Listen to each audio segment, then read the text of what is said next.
Hola, muy buenas tardes. Mi nombre es Oscar. Soy de la Facultad de Licenciatura en Teología. Quiero compartirles el tema del día de hoy, que es sobre la unidad y la pluralidad en la teología. Bueno, para empezar, la teología es una, pero no es uniforme.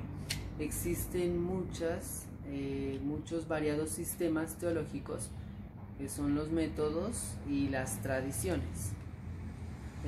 La teología, que es una, en la unidad de la fe, ha tomado cuerpo como ciencia en una multiplicidad de disciplinas teológicas, y no solo de disciplinas teológicas, sino también de escuelas teológicas que se han diversificado a lo largo del tiempo. Debe existir un equilibrio entre la unidad, porque la fe es solo una de la teología, y la pluralidad en sus manifestaciones. Hay muchas teologías, pero hay una sola fe. Por eso podemos ver que hay muchas manifestaciones de teología, como lo había dicho anteriormente, los métodos y las tradiciones. La teología es una ciencia viva. Una persona no se va a acercar a estudiar la realidad de la fe como otra lo va a hacer. Por eso esa diferencia, esa pluralidad. Siempre es la misma fe, porque la fe es objetiva. En el hecho del pluralismo, la teología, en la comunidad de creyentes, no existe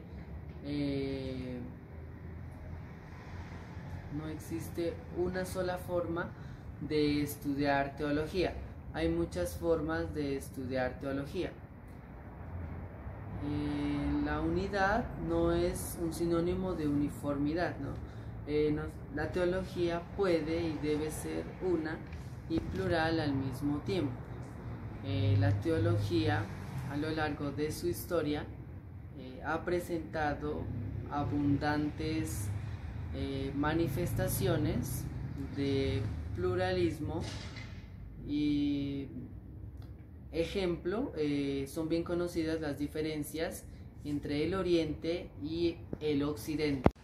Ejemplo, los orientales han desarrollado una teología que no habla de relaciones, sino de energía divina, en el ministerio trinitario, por ejemplo, y demuestra menos interés que los latinos por las definiciones conceptuales, que dispone el acento más sobre la divinización de la criatura que sobre el pecado, ¿no? Mientras que los occidentales ponemos mucha atención en el pecado, los orientales ponen en cambio mucha atención a la divinización.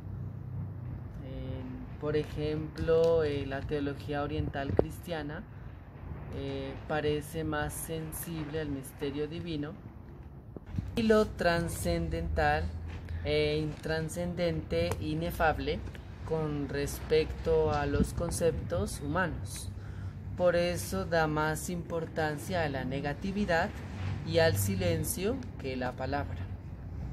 Debemos saber que la teología negativa pertenecía mucho más a los orientales, mientras que los occidentales hablamos mucho más acerca de la teología positiva, en el sentido con que la teología de la cual se puede hablar de Dios, y esto es porque los occidentales tenemos, o mejor dicho, estamos más atentos a los aspectos racionales de la palabra divina, porque tenemos más presente el concepto de la encarnación, es decir, que el Dios que se hizo carne y que ha hablado. Entonces es por eso que somos más abiertos a los cercanos y no tanto, como había dicho anteriormente, no tanto a lo trascendente. No es que no exista lo trascendental en lo occidental ni en lo oriental, no exista la encarnación, sino que son corrientes o formas de entender mucho más el cristianismo, ¿no? Ejemplo, los orientales son más simbólicos, mientras que los occidentales somos más racionales a eso. Es a eso lo que yo quería llegar. Algunas de las causas que podremos encontrar en el pluralismo, o mejor dicho, dentro del pluralismo teológico, pueden ser la revelación y la pluralidad. En cuanto a la revelación, en la revelación podemos decir que se ha servido de diversas causas y expresiones, y por lo tanto las teologías son distintas, ¿no? Ejemplo, la revelación que le llega a un mexicano no puede ser la misma cuando le llegue la revelación a un filipino, ¿no? En la pluralidad pues deriva las percepciones intelectuales y espirituales diferentes que concluyen en la elaboración sistemática distinta, ¿no? Entonces esta es la razón de ser el pluralismo teológico.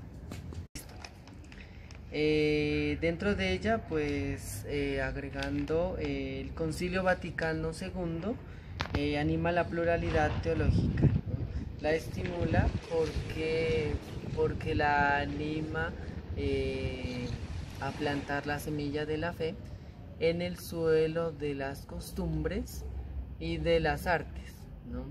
De la sabiduría o de la ciencia. El concilio habla también de una legítima variedad en el campo de las expresiones teológicas de la doctrina, que es algo muy querido por la Iglesia, pero no es algo extraño en ella. Bueno, el pluralismo y la unidad de la fe. El pluralismo en teología, con la multiplicación de enfoques y opciones metodológicas concretas que se comparten, expresa la riqueza de posibilidades de la ciencia teológica, así como sus capacidades operativas de universalidad, ¿no? Es algo bueno, no es algo malo. No existe una sola teología, incluso en nuestra Iglesia Católica, pero esto, que es una realidad, plantea a la vez una delicada cuestión de cómo en medio de una variedad muy acentuada puede mantenerse en la unidad esencial de la ciencia sagrada en su naturaleza. Es decir, que a pesar de que haya una pluralidad de teología, también se deben plantear, o mejor dicho, plantar una cuestión de que hay una unidad en la teología, y que a pesar de que diferentes personas vean un objeto de manera distinta, se debe saber que hay un cierto objetivo, como lo había dicho en el principio. La fe es objetiva, ¿no? Los criterios que debemos tener en cuenta para coordinar esta pluralidad y unidad en la teología, principalmente como teólogos, pueden ser reconocer el carácter objetivo, El otro sería preservar la originalidad y la trascendencia de la revelación cristiana. Y el tercer punto sería reconocer el carácter objetivo y trascendental de la fe. Disciplinas teológicas. Bueno, estas disciplinas teológicas tienen el mismo objeto formal, que es la fe, que se produce a partir de la revelación de Dios en Jesucristo. En la teología dogmática se expone de manera sistemática las realidades que se nos han manifestado en la palabra de Dios, ¿no? Trata de las verdades fundamentales de la fe. Y esto tiene tratados específicos tales como el misterio de Dios, creación, cristología y mariología. En la antropología teológica encontramos la teología moral, que es otro apartado de la teología sistemática. Esta interpreta científicamente las normas prácticas contenidas en la revelación y se basa mucho en la antropología y también se basa mucho en la revelación divina acerca que qué es lo que tiene que hacer el hombre, ¿no? Dentro de esto también la teología espiritual, esta estudia la vida cristiana como la realidad dinámica. También encontramos la teología práctica, que dentro de ella está la liturgia, que podemos decir que es la que describe el modo o forma de que la obra de Cristo es actualizada en la iglesia. Y por último, ya para finalizar, la teología pastoral, que es la que explica el arte de formar a los hombres conforme a su carácter de hijos de Dios. Muchas gracias.